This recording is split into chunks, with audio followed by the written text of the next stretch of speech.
Welcome to AI Adaptive. Here we break down AI with tips, tricks, insights, and tutorials, making it easier for you to stay ahead. Our motto is AI Simplified. Learn, adapt, and thrive. Now let's get started.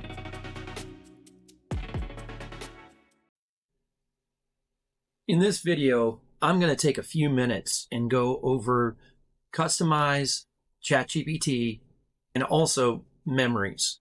These are two very powerful features that will allow you to customize how ChatGPT refers to you and how it responds, and also the things that it remembers about you or about the chats that you've had with it. So let's go ahead and jump right in. First thing we want to do is you'll click in the top right corner. This will obviously have your initials in here or abbreviation.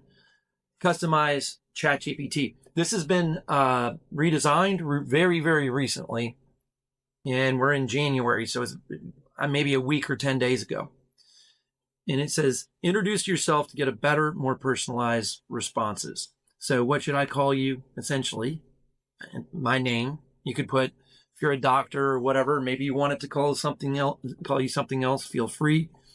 What do? I put that in there. And then what traits should ChatGPT have? This is really powerful because you can specify the tone and the way that ChatGPT responds to you. So for instance, if you look at this third bullet point right here, it says be opinionated. If a question could have multiple answers, try to give only the best one. Now, maybe you don't want that. Maybe you want it to be more chatty down here where it provides more answers. You can also use this to specify some of your writing. Respond like I would and give it then some examples of your writing, maybe some more information about yourself.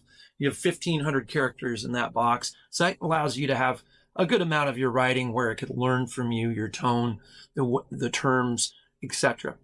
Now, if we move down, anything else that you should know about ChatGPT, I mean, you could put anything in this box per se. It talks right here about interests, values, or preferences to keep in mind. Maybe you live in a certain area of the country and you want it to refer to items in a certain way.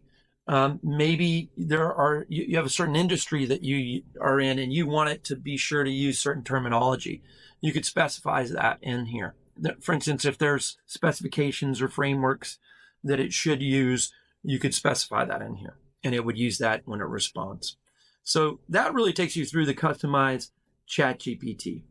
Now remember, that'll only be enabled for new chats. Any existing chats, when you go into them, won't have that. You have to start a new chat after you make any changes to the customized ChatGPT. Let's go ahead and then jump right into memories real quick. So we go back to customized ChatGPT. Sorry.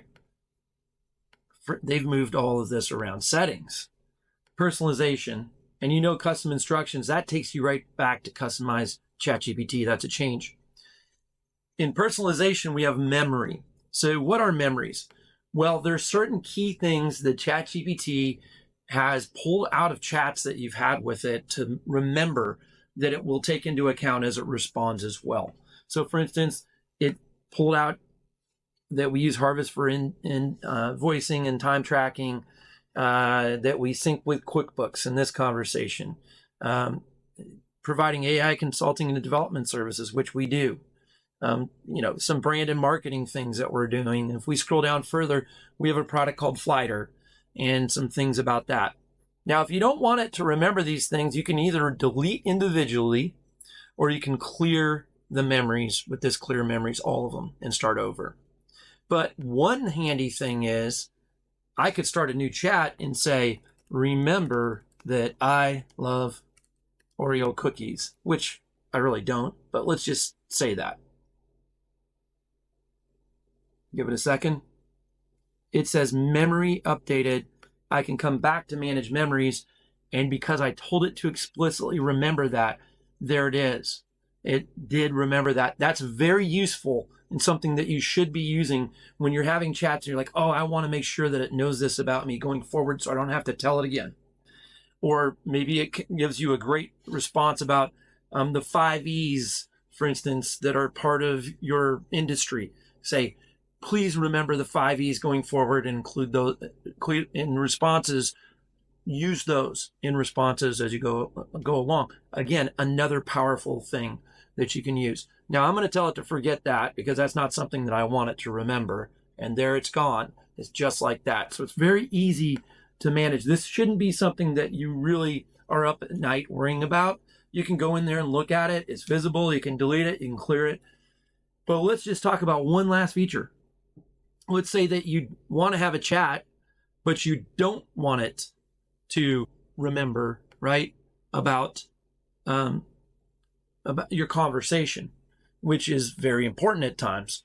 We can go right to here, and we have temporary chat. We can turn that on, and it tells you right here that it will not appear in history. They won't use it for training, and that memories, remember the memories we looked at, that will be off. So it won't appear on the left-hand side, and it also will not be used for model training, and it will not remember stuff that you have in that chat.